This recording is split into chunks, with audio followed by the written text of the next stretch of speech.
membicarakan agenda ekonomi rakyat yang menyentuh soal dasar otomotif negara. Dan nanti beberapa persoalan lain boleh dibangkitkan kemudian.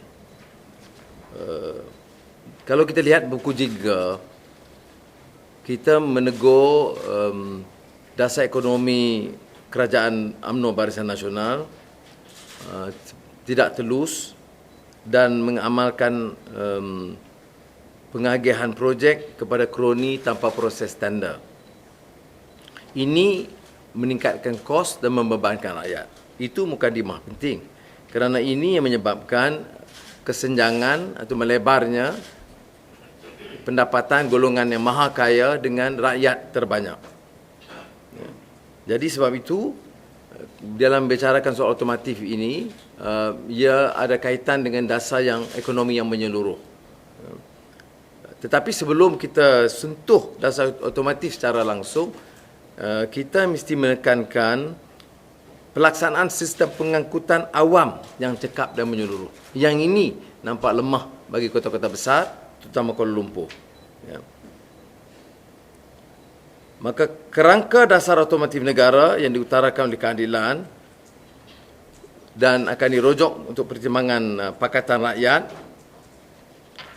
adalah dengan pelaksanaan sistem pengangkutan awam yang cekap dan menyeluruh dengan mengenakan kos atau kadar yang munasabah.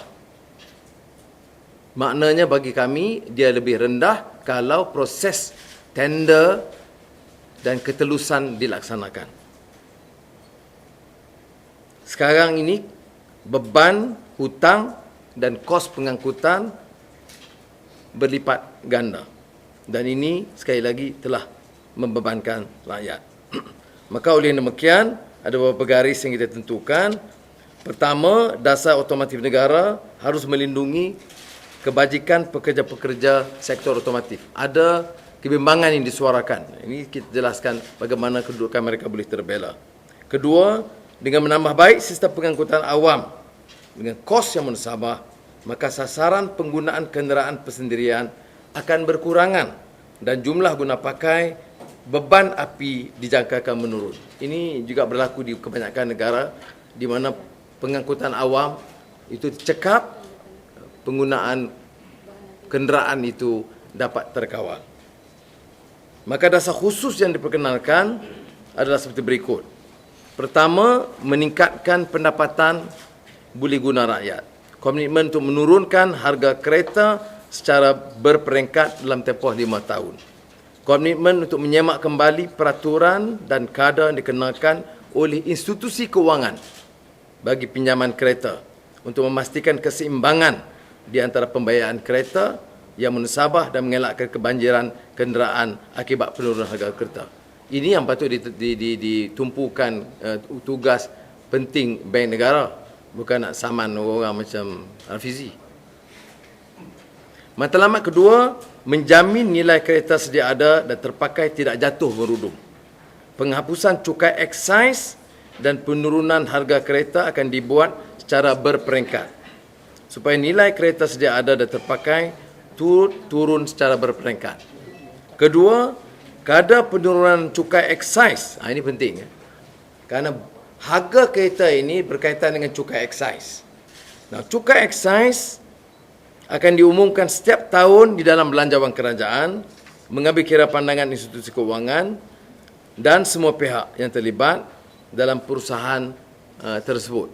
Maka penurunan itu akan dibuat. Ini bertujuan supaya susut nilai kereta dan aset pinjaman yang dipegang oleh institusi kewangan selari dengan penurunan harga kereta tersebut. Kerajaan akan mengumumkan insentif dalam belanjawan kerajaan persekutuan setiap tahun untuk menggalakkan industri pengeksportan kereta terpakai ke pasaran baru, termasuklah insentif kepada pengusaha kemudahan baik pulih kenderaan. Matlamat ketiga, mengimbangi keperluan hasil negara.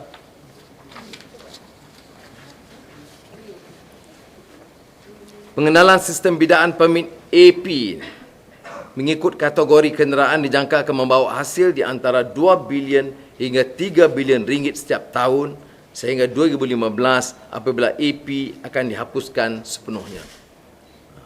AP menyebabkan kos meningkat. AP diperolehi oleh kroni kebanyakannya pimpinan UMNO di semua peringkat. Mereka ambil keuntungan di antara 2 hingga 3 bilion ringgit dan yang diseksa dan didera membayar adalah pengguna dan pembeli kereta. Penurunan cukai excise secara berperingkat akan dalam tempoh 5 tahun akan memastikan hasil negara tidak jatuh merudum seperti yang didakwa oleh setengah pihak. Tetapi diimbangi, kalau kita dapat ambil hasil AP, maka cukai excise boleh diturunkan. Jadi kita boleh ganti pendapatan dari AP dengan penurunan cukai excise secara berperingkat. Suntikan 8 bilion ringgit ke dalam ekonomi domestik dijangka akan merancakkan pertumbuhan ekonomi dan meningkatkan hasil cukai pendapatan dan cukai jualan kerajaan bermula dari tahun kedua selepas pengenalan dasar ini. Hasil cukai pendapatan dan cukai jualan dianggarkan menambah sekitar 1 hingga 1.5 bilion kepada pendapatan negara setiap tahun. Kemudian sudah tahu tentang peruntukan Jabatan Perdana Menteri yang dianggap paling tinggi, di antara yang paling tinggi, tentunya paling tinggi dalam sejarah, dan jumlah staf dan perbelanjaan dan penambahan seperti yang saya umumkan dalam belanjawan, ucapan pembahasan belanjawan, 4 bilion itu boleh dipotong dalam keadaan serta-merta. Industri baru, iaitu pengeksportan kereta terpakai ke pasaran baru dijangka akan mewujudkan sumber pendapatan baru. Matlamat keempat, kebajikan pekerja industri otomotif. Ada gambaran sebaik kita laksanakan proses ini, maka industri otomotif negara akan merudum. Ini tidak benar sebenarnya. Kerana cukai excise bagi Proton telah ditamatkan sejak tahun 2005. Jadi memang ada penurunan keadaan keuntungan, tetapi ini akan memaksa industri otomotif tempatan untuk bertindak lebih kompetitif dengan kenderaan yang lebih menarik, dan seperti mana kita saksikan ada sedikit peningkatan kecil keuntungan akibat dasar itu sejak tahun 2005. Insentif khas akan ditumpukan kepada usaha meningkatkan kualiti kereta yang dikeluarkan di Malaysia agar boleh bersaing di peringkat antarabangsa. Matlamat 5, pengurangan jumlah kenderaan persendirian. Ini berkaitan dengan sistem pengangkutan yang cekap dan menyeluruh yang akan dilaksanakan, dan boleh kita pastikan dengan pendekatan telus kita punyai satu sistem pengangkutan awam yang terbaik di rantau ini. Kemudian rangkaian kereta api antara bandar yang lebih cekap dan murah. Ini termasuk dengan penstrukturan semula KTMB dan permodenannya.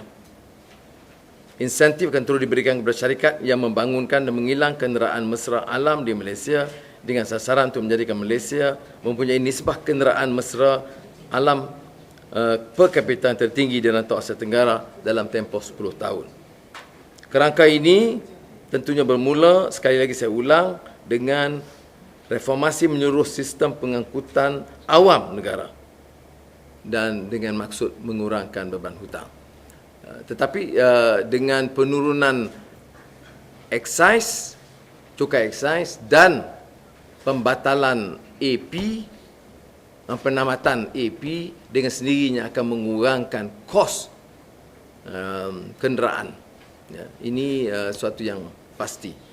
Dan bagi yang menegur ini sebagai satu dasar populis, saya ingin sebut bahawa adalah tidak adil bagi kita meneruskan dasar pembahagian AP. Sebenarnya pengalaman saya dalam kerajaan sendiri pun, desakan untuk mengkaji semula AP itu memang berlaku, tetapi tidak pernah diluluskan kerana tidak ada kesediaan pimpinan UMNO untuk melepaskan pengagihan AP ini, kerana ini diberi kepada kroni-kroni dan pimpinan UMNO di semua peringkat.